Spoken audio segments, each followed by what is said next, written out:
So how did I die? I was in an auto accident in London, England, June 16th, 1980. I'd been through a difficult relationship and was in the process of trying to put my life back together again. I bought bicycles and planned a tour of England with my two sons, then 15 and 13, one of whom is in this room. We were returning from Stonehenge and Salisbury Cathedral on a rainy night in Kingston, outside of London, when we were involved in a head-on collision with our little Mini, whom we dubbed Bilbo Baggins, and a Mercedes-Benz. There were exhaust fumes in the car, and I lost consciousness. We were headed towards two gas pumps, and out of the blue, a Mercedes-Benz appeared, and we had a head-on collision. My dying experience started in the car and ended when I came back. My son, Chris, then 15 years old, was sitting in the front seat of the car. He had a broken femur and a broken arm. My son, Tim, was not harmed except emotionally from the entire experience. So I tried to use imagery the best I could. And this is the book I wrote called Love to the Millionth Power, A Woman's Journey from Death to Love to the Immortal Now. And I'll just read the first paragraph about how I tried to put it into words. Death in London, June 16, 1980. I never thought I would die in London. Here I am, part of unlimited white light of pure soft love to the millionth power. Like being in love on a summer's day with the sun shining and feeling no separate reality. It's everything and it is I. I have no words for it. And I have to tell you that I still emotionally respond to this. It is everything. Only the indelible image of a child in a state of loving laughter being loosely covered by a white satin blanket, but without the identity of the child. It's like listening to music and being at the point where all that exists is the beauty of the symphony. The only experience in the entire universe is the joy of being enfolded by so much love. It has no periphery, and it has no end. It is the light of love, and I'm bathed in an ocean of kindness without anything else. There is no separate self. There is no ego, no struggle, no breath, nothing but the feelings ached for in an entire lifetime. I am plunged into a soft, warm lake of all-encompassing compassion and joy and welcomed home. I am more alive than I have ever been, only there is no I.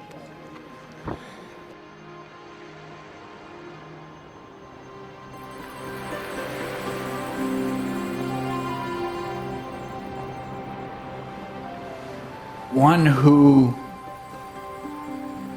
has an experience that lets us look beyond the limitations that we find ourselves in this third dimensional reality that your soul decided, well, I'm gonna do that human thing. And in that eternal journey we're on, stopped by planet Earth for a moment and found, oh, it's a little dense here. It's kind of hard staying aware of what all this really is.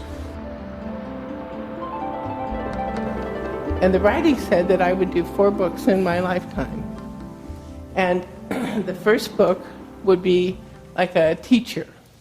It's called Passage from Fear. And it was chronicling this huge passage that we are making within the heart from a fear-based paradigm to a love-based paradigm.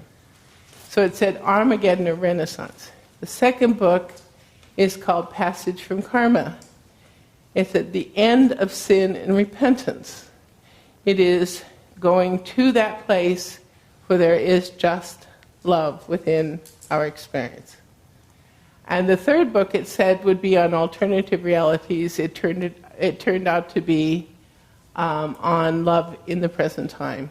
and the nature of the present time. And the fourth book, it said, would be on love, salvation, and soulmates.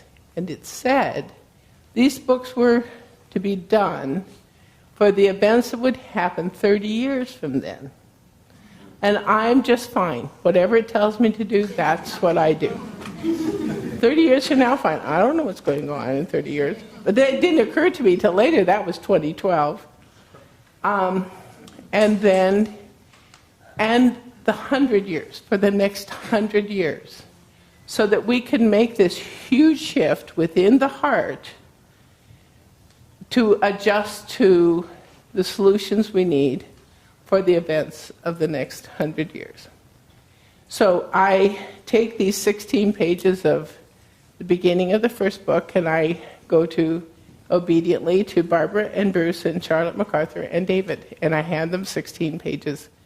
And they're looking at a woman who is crying 5 hours a day, who is pregnant, who is just obediently following, who's got 17 books of automatic writing.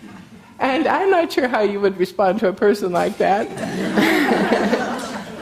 You might say, sorry, wasn't she a little desperate? But they didn't do that. They were totally compassionate towards me. And if they had not been, I wouldn't be here. I couldn't have made it. I was just too fragile.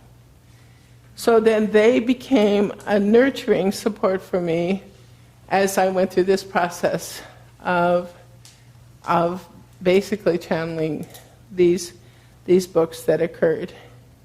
And in fact, they occurred the way they said they were going to occur.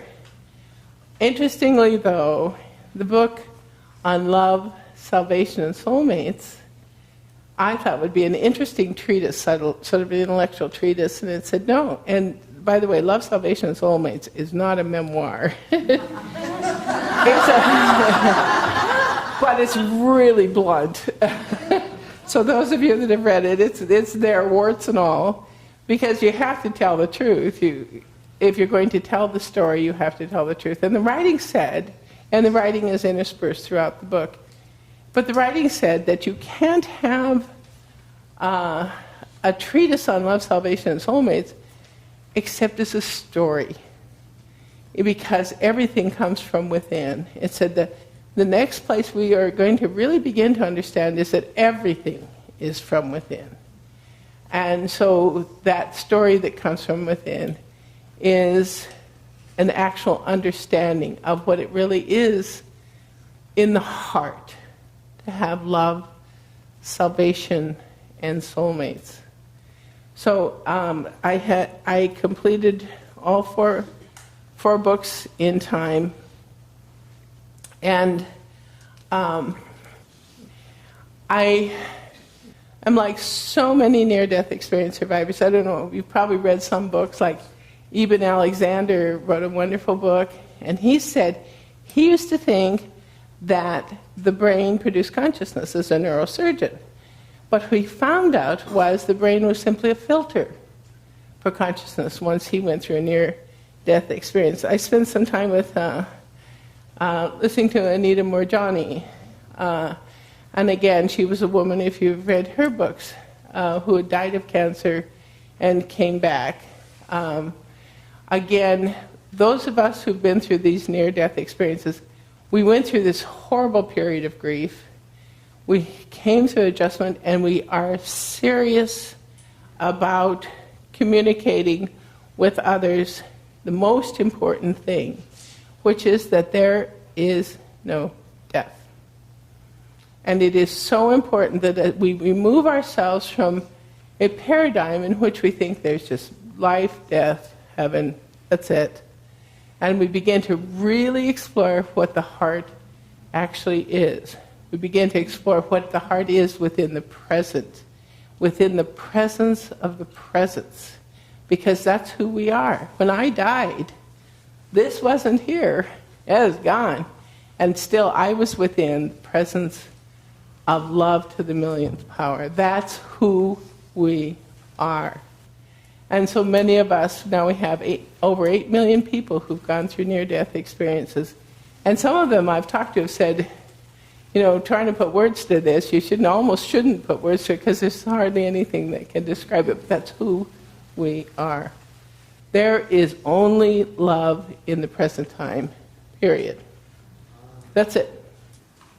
So a couple of things I'd like to take with this is that, first of all, if we can really make that transition into understanding really who we are and move out of a fear-based paradigm, just let the heart do it for us, because the heart doesn't feel that duality. The heart doesn't feel that judgment. The heart feels nothing but love itself.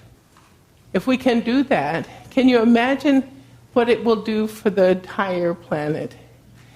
It lets the fear of death overwhelms people so much that they do a lot of things that are harmful just because they're afraid of dying. And so we can move into that consciousness, and this is why this is such a sacred place, because you're actually having the courage to address this issue. This issue is something we try to put limits on. It has no limits. And the other thing that I think is really important that we move toward is that really getting it, that this is all we are, and that the solutions to the problems we face are in nothing but love. Nothing but love in the present time. You want a solution to global warming? It's in love in the present time. The writing says the babies being born are coming with so many of those solutions. In love. They are appearing to solve these problems that we think are not solvable. But they're not solvable with anything but love. They're not solvable with fear. They're not solvable with pain. They're not solvable with sorrow. They're solvable with love, that state of consciousness in which we are connected to all the life on the earth. The earth is a living place, and we are connected with love. So it's really important. Those of us who are almost like the Blues Brothers on a mission with God, I mean, look at us. We're all over the planet, and we're saying the same thing. We're saying, let's just continue what you are doing. I'll be back 18 times soon. Continue with what you're doing. It is so very important, and this is such an important place. So thank you. Thank you.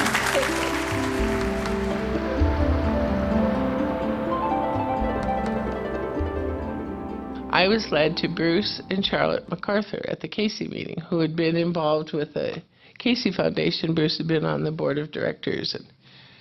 And their son, David MacArthur, who recently was president of Unity Churches International, and very involved in heart math. In fact, he did a heart math training here in the Livingston area when he became intensely involved with heart math. Well, it had me take the writing I had done to Bruce and Charlotte and David and Barbara, and then ask them, tell them this is what's happening. I'm going to be doing these books. I have no idea. I'm just doing it. So it turns out that the book on love, salvation, and soulmates is, again, not etheric. It's just real. It's my story. My story over the last 30 years, and it couldn't have been written until last year. It said I had to write it. Can you imagine writing a whole book in 2012? It said I was supposed to write that book in 2012, which I did. But it wasn't easy. To say this process is easy is not to characterize it correctly. So last year I wrote this book on the fourth book that I was to do in my life. And it is the story of the struggle of a mom I gave birth to Rob. I have been guided for 30 years. I have meditated for 30 years, or what, 34. For all these years, I've been obedient in my own way. And the interesting thing is, too, David, when we were talking about the city commission and other things, I cannot, and this book is really blunt. I mean, this is not a etheric story, but the truth itself is so clear. It is so simple. It is so clear. It is so right. And it all exists within the heart. It's hard to understand that the truth is not out there. It is within the heart. Everything is within the heart. Love is within the heart. All those, the presence is within the heart. And what's happening, I think, globally, is there is only the present time. When you relinquish some pretty basic belief systems, which is sinner, saint, when you relinquish the concept of sinner, saint, and you see love, you find solutions. I think that's what's happening. We had a really interesting guidance session about Syria. And it said, we will find an alternative. We have reached that point of consciousness. And there is no, the books say there is no physical reality. It's all consciousness, like the consciousness I experienced when I died. It's all consciousness. So consciousness is reaching a point of problem solving. We think, oh, well, we're used to this fear-based paradigm. We've made that shift out of that. That's what the books are saying. We've shifted from fear to the love-based paradigm. And there's not everyone, but there's so many that are getting that part of our being clearly. And so those solutions are coming out of that place.